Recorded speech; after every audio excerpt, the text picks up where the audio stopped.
Hello, dear students. I am Dr. Shikha Pandey.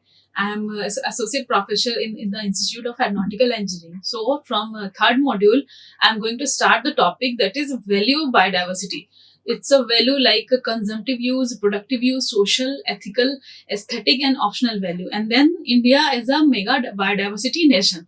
So, let's start this lecture with the basics of biodiversity. As we have already studied that biodiversity means diversity of life that is present on the earth. And biodiversity word is given by the scientist named Robert E. Jenkins and Thomas Lovejoy in 1980. So let's come to the definition of biodiversity.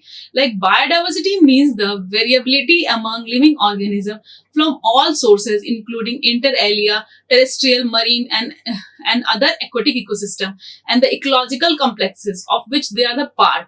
This include biological diversity within species and community in ecosystem. So this is called as, this is the perfect definition for the biodiversity. Means the diversity that is the variability among living organism from all their sources like inter alia at their genetic level, from all at their terrestrial level, marine and other ecosystem level, and ecological complexes of which they are the part, and this is called as biological diversity within the species. And if it is basis of inter alia, it is dependent on the genetic diversity, then we call that diversity between species, and if it is on their ecosystem, then we call it as the diversity on the basis of their ecosystem. This is the all about the biodiversity. So now let's come to the next slide, that is about the level of biodiversity. As we have already know that biodiversity as a word suggests that the diversity in between the biological life. So that diversity is depend upon three types. Like first one is the genetic diversity, species diversity, and ecosystem diversity. So genetic diversity is basis, as the name suggests, that genetic diversity is a diversity on the basis of genes within the same species that shows variation of diversity. Like that, we can see that color and size of a rose, as we have already discussed the example of genetic diversity. Now, species diversity represents species richness and abundance in a community, like that number of plants, animals, birds in a particular area. It's now ecosystem diversity on the basis of their ecosystem, on the basis they are living. So diversity in complex system, in physical, ecological, food web, nutrient cycle, and diversity. So this example is diversity in a forest. In a forest, we can see that there are lots of communities there, and lots of food web is there, and nutrient cycling is there. So this is the biodiversity on the basis of ecosystem. Now comes to the next slide. This is about the value of biodiversity. So that we have to study in this lecture, like value of biodiversity. Like what does it means? It is in terms of commercial utility, ecological service, social and aesthetic value that is related to the biodiversity. That is we are getting from the diversity, from this biological life. So it is in terms of we are going to discuss this diversity in terms of their commercial utility, in commercial things we are getting from the diversity, and the ecological service and the social service related with this diversity, aesthetic values also. So we are getting everything from diversity, biological diversity. First of all is the commercial utility. Commercially, we are using our products, that biological diversity that is present in the present earth, and it provides us ecological services, social services, aesthetic services, and all. And this value of diversity is connected by the scientist McNeil in the 1980. So value of biodiversity is divided into direct value and indirect value. Direct value means we are getting that product directly, not through by different means, or not by mixing with other means, that we are getting directly. So for direct values, it is divided into two types, like consumptive use value and productive use value. Consumptive use value means like the use of that product we are consuming. We are consuming, like we are eating fruits, we are eating crops and all these things. Productive use value we are using for our production of our daily life, that is called as productive use value. And indirect value is divided again in the 5 types. First one is the social value, ethical value, aesthetic value, option value, and environment service value. These value are called as indirect value, but we are getting this value indirectly. But direct value is the consumptive use value and productive use value. Now we are going to elaborate all these values in details in the next slide, like lectures. That is, first one we are going to discuss about the consumptive use value. Like biodiversity we are using in the form of food, drugs, fiber, pulp, food would fall under comes under this group. Consumptive groups is like consumptive we are using drugs, fiber, fuels, that is from the plants. We are getting from trees, different species, we are getting all these things. So it is in the form of food, where we are using food directly from the plants. Drugs, we are getting many drugs we are getting from the trees, and the fiber, pulp we are using for the cooking purpose, and fuel, wood is, all these falls under this category. And food is 80,000 edible plant species are there. So in our diversity is very rich. So 80,000 plant species are there, and that falls under the category of consumptive use value. So about 90% of the present day's food crop has been domesticated with wild plant, and a large number of wild animals are also a source of food. And today's people are using vegetarian source or non-vegetarian source. All source they are getting from the from our plants, and these things from biodiversity only. So for our drugs and medicine, we are also depend on the biodiversity. So for drugs and medicine, 75% of world population is dependent on plants or plant extracts for medicine. So 75% of world population, total population of the world, is dependent on the plants for the medicine. Actually, this is the examples of some medicine we are discussing, like that isabgol we are using it, that will help in the cure for the bowel disorder that obtained from the husk of plantago. Penicillin is a wonder drug which act as a antibiotic for fungus penicillium. And now next is the tetracycline. This we are getting from the bacterium, and the quinine. Quinine we are getting from the cinchona tree, and that is a medicine for malaria. Now next is digitalin, that is foxglove for heart ailment, vinblastine and vincristine anti-cancerous alkaloid is there. So all we are getting drugs is from the plants only, from the biodiversity only, and that we are using directly. So this comes under the category of consumptive use value. And the fuel we are also getting from these plants, that is fuel is the big source of fuel wood. Firewood collected by individuals are direct consumptive value. The firewood we are using for cooking purpose, for all the purpose, is also having a direct consumptive value. All are related with the direct consumptive value. So in this lecture, we are getting that foods, drugs, fiber, pulp, fuel, drugs, many important drugs like drugs for cancer, drug for malaria, we are all getting from the plants, and this is the consumptive. This comes under the category of consumptive use value, means we are using this directly from the plant. So now comes to the next category, that is about productive use value. So they are those things we are getting for the production, usable products we can make that will be commercially important, and that will be used for the making money and all these things for the marketing purpose. So these are the commercially usable values where the product is marketed and sold. So first one is the musk deer. So production of musk, silkworm for the production of silk sarees, wool from sip, lac from insects.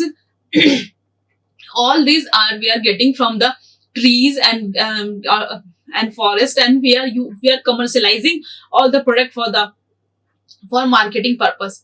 So many industries are dependent on these products. Like example is pulp and paper industry, silk industry, ivory work, pearl industry, and leather industry. And the problem is related with these productive use value is some problem is there. That is the trading of products from endangered species. From endangered species, some products are trading, and the example is like smuggling of ferns, horn, tusk, snake skin, cat skin. So for utilizing their commercial benefit, people are using is exploiting all biodiversity, all plant and animals, and this will causing the animal in getting into the endangered species. Due to this trading of the products, that species is going to be endangered. And then perfect example for the endangered species is like smuggling of fawn, fur, horns, tusks, snake skin, cat skin. They are using for the productive use value, and they are making commercialization of all these products, and this is like very much harmful for the species, and this will causing over exploitation of the species. Our biodiversity is very rich, and that have a commercial benefit also, that has productive benefit also, and we are totally dependent on our biodiversity. If we'll use in a sustainable manner, we'll get a good product and better product. But over exploitation in there in the productive use value, because people are wants to make more money with these products, and they are marketing at a very high level. So for the musk, they are starting the killing the musk deer. So deer is now endangered species, like that. For the silk industry, for every industry, paper and pulp industry, for their horns of animal, they are killing one horn rhinos. For the tusk, they are killing some. For snake skin, they are killing some important snakes also. So this is causing the over exploitation of the species, and this will gonna to be this will cause a species going to be endangered. Now comes to the next value, that is related with the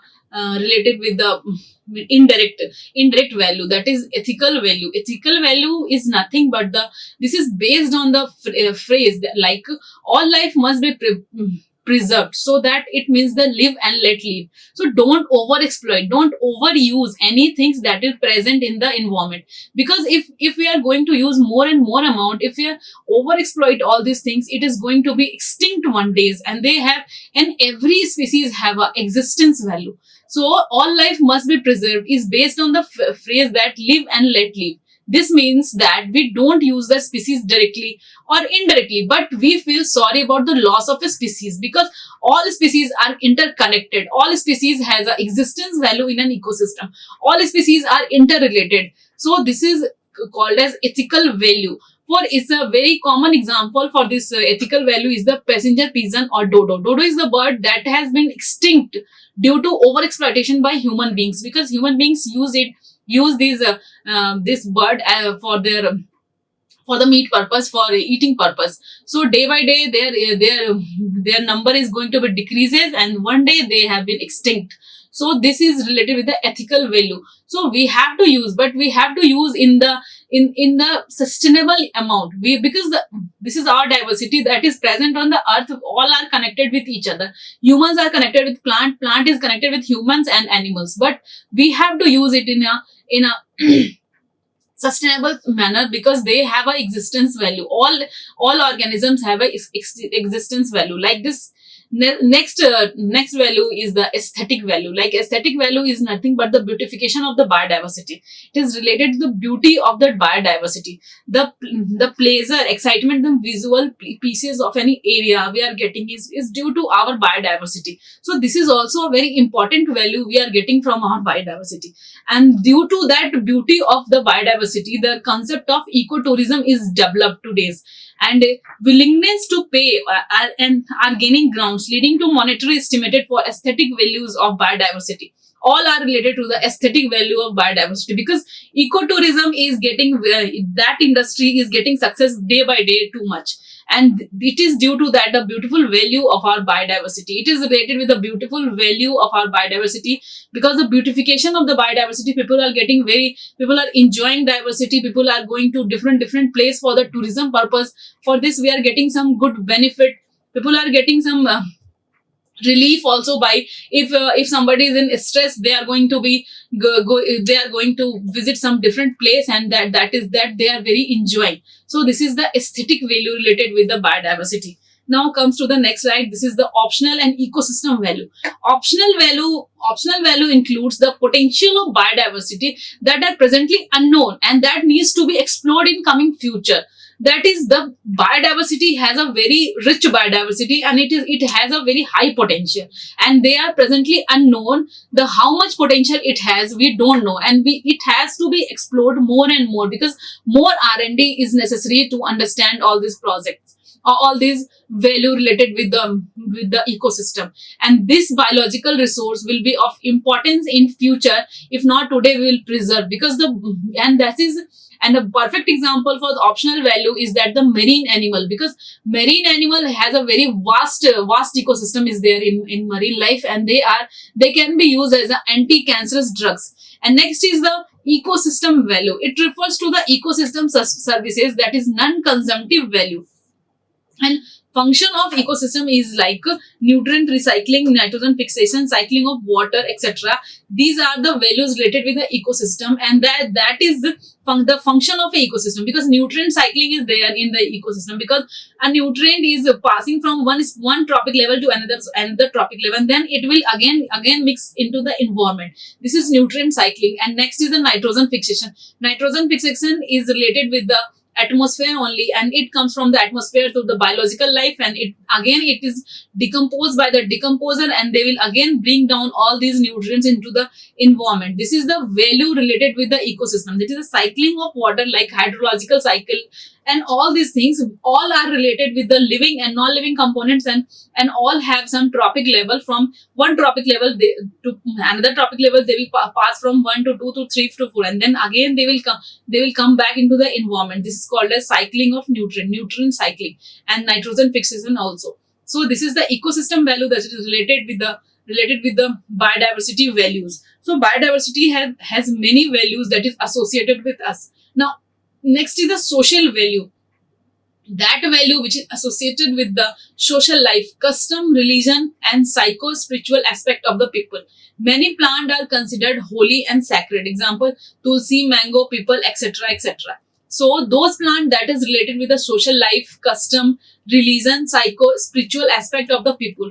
So those plants that is related with the social life of a person, though we are worship the plant also, and it is related with the religion and psycho-spiritual aspect of the people. Social life, song, dance, custom, often with surrounding wildlife. Some animals also, like cow, snake, or bull, have special value in our biodiversity. We are worshipping cow, snake, all bull. So these all things are connected with the human life. Either it comes under the aesthetic value, social value, optional value, consumptive value, productive value. All biodiversity is too much connected with the human life, because in every form, either they are worshipping it, or they are commercializing it, or they are using it, or they are depending on it, or they are using daily life for it. So this is the social value related with the biodiversity. So biodiversity is very rich. Our biodiversity is very rich, and it is connected with every human life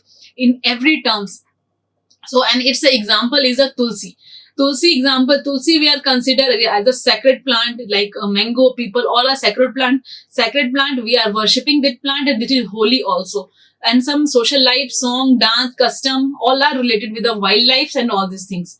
That means that our biodiversity is connected with us. So we have to preserve this biodiversity, and we have to worship this biodiversity, because this is related to our daily life, and we have to use it in the sustainable manner, so we can use for the coming future also. So all these lives are very much connected with the human life, and these are very much important for every person, because every person has to preserve all these things for their coming future and coming generation. And we are getting commercially also, and everything. And if we are going to overexploit it, they are going to be extinct.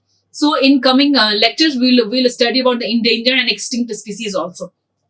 Now we are going to discuss about the mega biodiversity nation of India. So India is divided into 10 major regions based on the geography, climate, pattern of vegetation seen, and communities of mammal, birds, reptiles, amphibian, etc., and other invertebrates that live in them. So India has a very rich biodiversity. That's why it is comes under the mega biodiversity nation.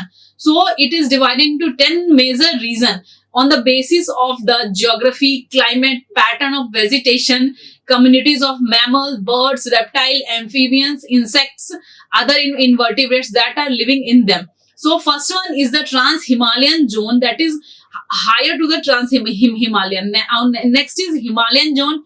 Next, Indian desert zone, semi-arid region, Western Ghat, Deccan Plateau, Gangetic Plain, Northeast region, coastal region, Andaman and Nicobar Island.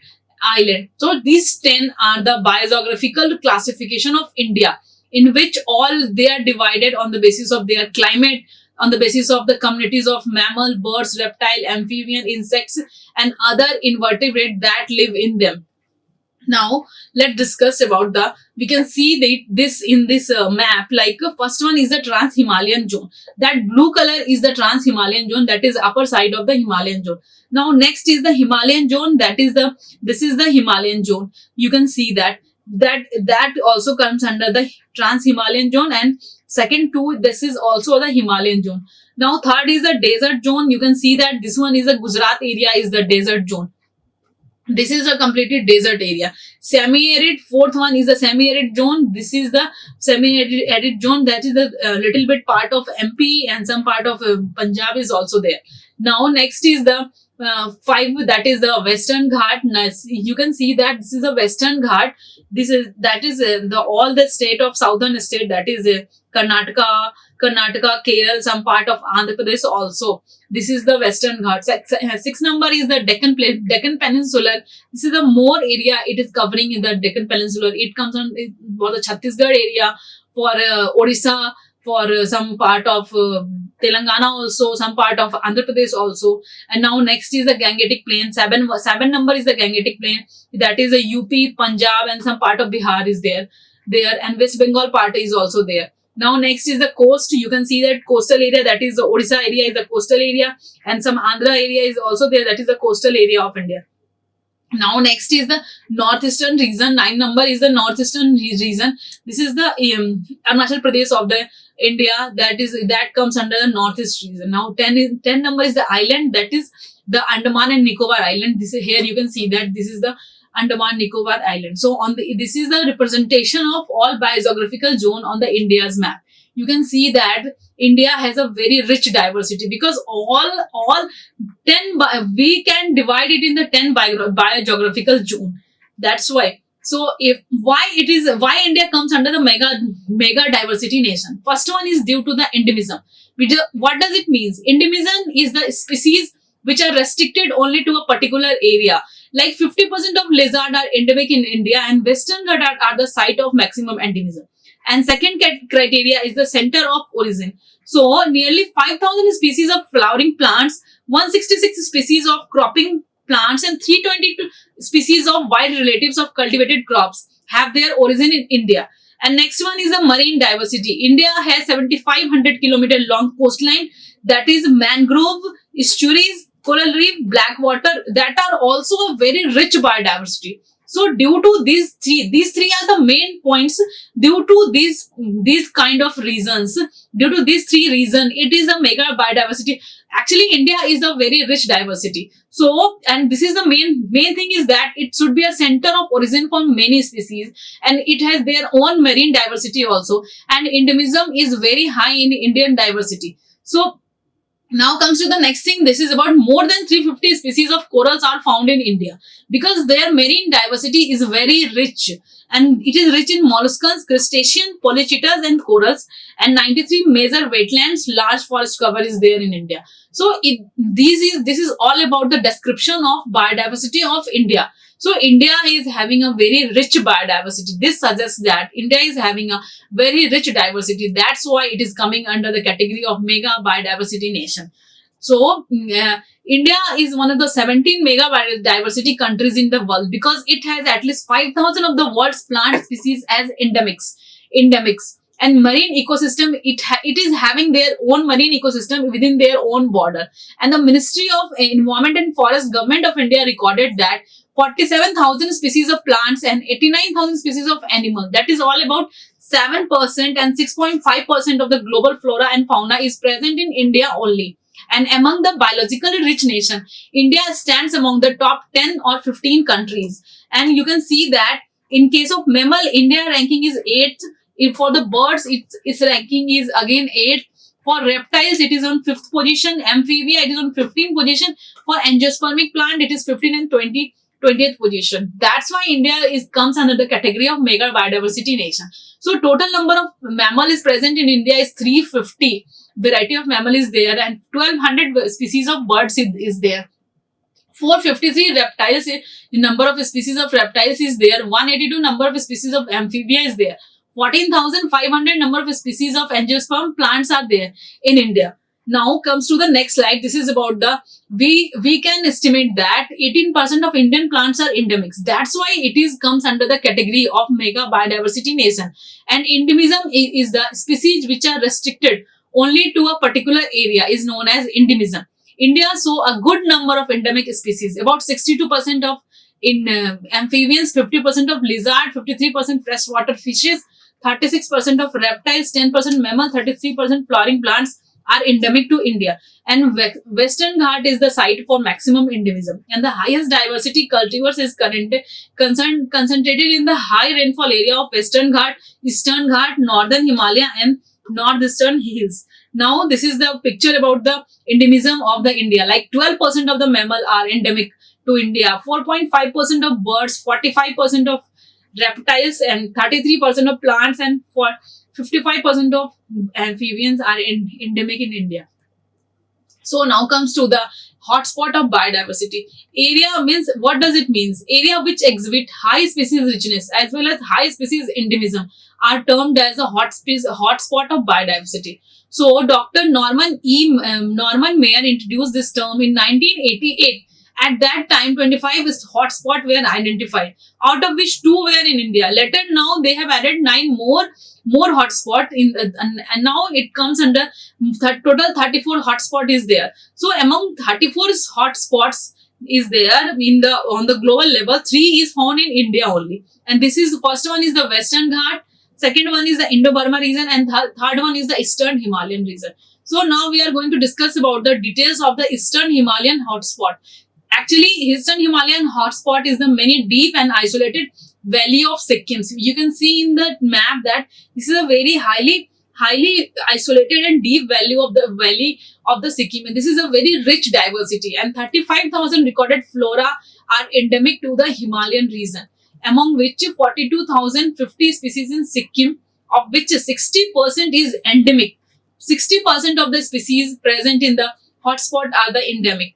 And the perfect example for the endemism is that Sapria himalayana. This is the parasite angiosperm seen only twice in the last 17 years. Sparius himalayana is a parasitic angiosperm that can be seen only twice in the last 70 years. So this is all about the Eastern Himalayan hotspot.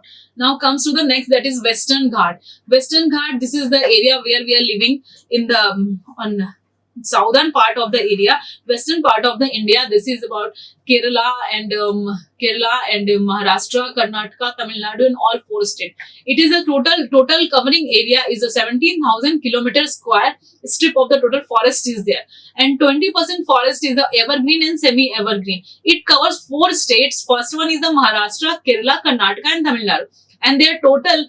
Among total species, 40% of the plants is the endemic in nature in that area, among which 62% of amphibian is there, 50% of lizard is there, and some major basins and hills present in this ghat. This hotspot is the Agastyamalai Hills, Silent Valley near Ambalam Reserve Basin. This is a very important, very rich diversity of India. Western Ghat has a very high endemism also.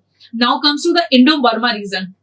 This is in the state of nearby to the state of Arunachal Pradesh, Assam, Meghalaya, Tripura, Manipur, Mizoram, and it is the east of Ganges, and Brahmaputra lowland area is there. That's why it is a very productive area. And it covers all the states like Manipur, Mizoram, Tripura, Meghalaya, Nagaland, and South Assam. And it is one of the most densely forested region of the country. And 13,500 species of plant, out of which 7,000 is endemic in nature. 1260 species of bird is there, and 430 mammals is there in Indo-Burma region. This is about the third hotspot of India, that is Indo-Burma hotspot. This is it is covering all these some states of India, that is Manipur, Mizoram, Tripura, Meghalaya, Nagaland and Assam. Eastern Himalayan region hotspot is there. So Eastern Himalayan region hotspot is there because this area is called as hotspot because many plants in this area comes under the category of endemism. Like many are endangered species and many are going to be vanished one day, and they have very high rate of extinction also, and they have very high rate of endemic also, because endemic means that species we can found in only at that place. So for the criteria of getting things as a hotspot, only two things is important. First one is the high endemism is there, and second one is the high extinction is there. So if endemism is high, extinction is also high. So like this, India is having three hotspots. First one is the Eastern Himalaya, Indo-Burman region, and then Western Ghat. So for Eastern Himalayan region, they are the very high, rich biodiversity. That is in the deep and isolated valley of Sikkim. You can see that in the picture. The very deep valley of Sikkim, that is West Bengal, Bhutan, Arunachal Pradesh, Assam, Meghalaya, Nagaland, all these are very rich biodiversity and they are endemic to the many plant and species. And today it is recorded that 35,000 of flora are endemic to the Himalayan region. Himalayan region is a very rich region of the biodiversity. And total 42,050 species in Sikkim, of which 60% are endemic in nature.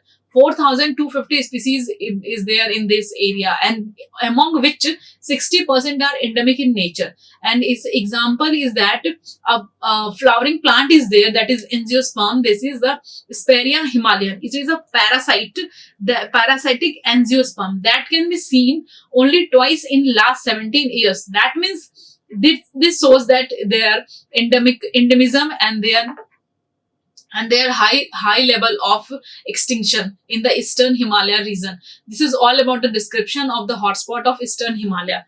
And now comes to the next, that is Western Ghat. Western Ghat is also a very rich diversity, and Western Ghat is covering 4 states of India. That is Maharashtra, Kerala, Karnataka and Tamil Nadu, where we are living today's days. And it covered total 17,000 kilometers square strips of forest. And 20% of forest evergreen and semi-evergreen is there in Western Ghat.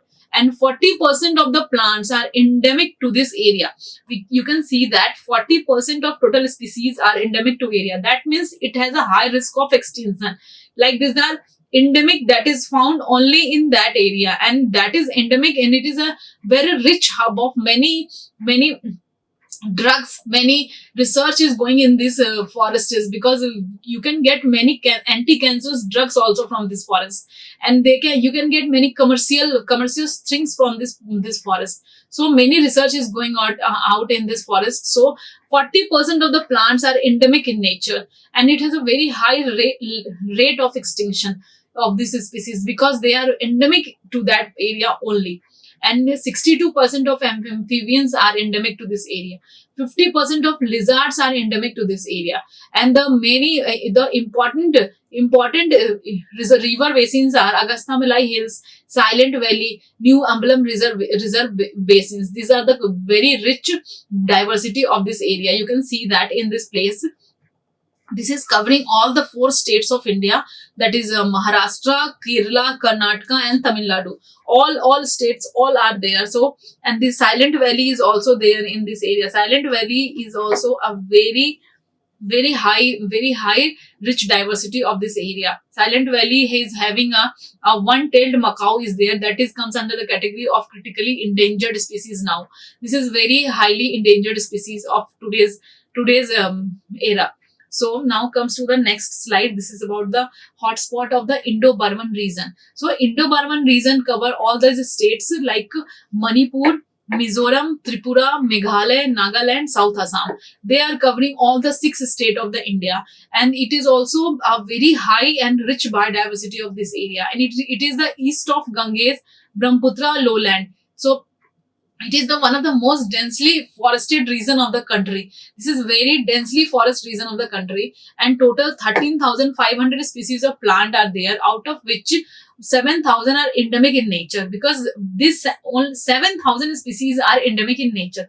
That means these species can found only in this place only. And 1260 species of birds is there, and among which 430 species of mammals are there. So you can see that this is also a very high rich diversity of the India. So that's why it comes under the category of hotspot. So these three area of India, first one is the Indo-Burma region, Western Ghat, Eastern Himalaya. These three are the hotspot of India, and because of two reasons: due to its high endemism and due to its high extinction of species. Many important drugs are there in these forests. We can find many drugs from these forests. We can find many commercial plants in this forest. Many plants are there, many species are there where research is going on. You can get a very good drugs for the very highly cancerous diseases, and this is very important species of the India, and this is a very high rich density of India. As we know that India has a very rich density of biodiversity. India is among the 15 mega biodiversity nation. India is among this because of this reason, because of three, and among 35 hotspot, 3 hotspot are present only in India. So this is a very high endemism is there in India, and we can say that India has a very rich biodiversity, and we have to use all this diversity in a sustainable manner. Like we cannot over exploit it, or we cannot overuse these species, because we have a very plenty of species, and all species are connected with each other, and there is a food chain of every species, and all these species are interconnected, interlinked with each other, and all are interdependent on each other. So if one species is going to be extinct, that automatically a threat will come on the different species also. So that's why we should stop hunting of species, poaching of species, and destruction of habitats also.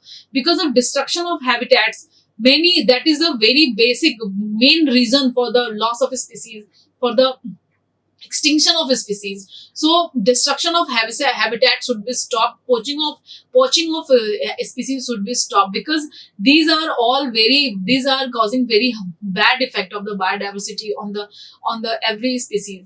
So this is, and India has having a very high rich biodiversity. So this is all about the hotspot of India. And now this is all about the today's lecture. In the next lecture, we will discuss about the endangered species and all endangered species, red data book, IUCN categories, and the endangered species of endangered flora and fauna of India. That is very important topic we are going to discuss in the coming slides. Thank you. And this is all about the hotspot of the biodiversity. Now in the next lecture, we will discuss about the extinction of a species and all the category red data book of the and IUCN category of the books. Like, share and subscribe. Hit the bell icon for more updates.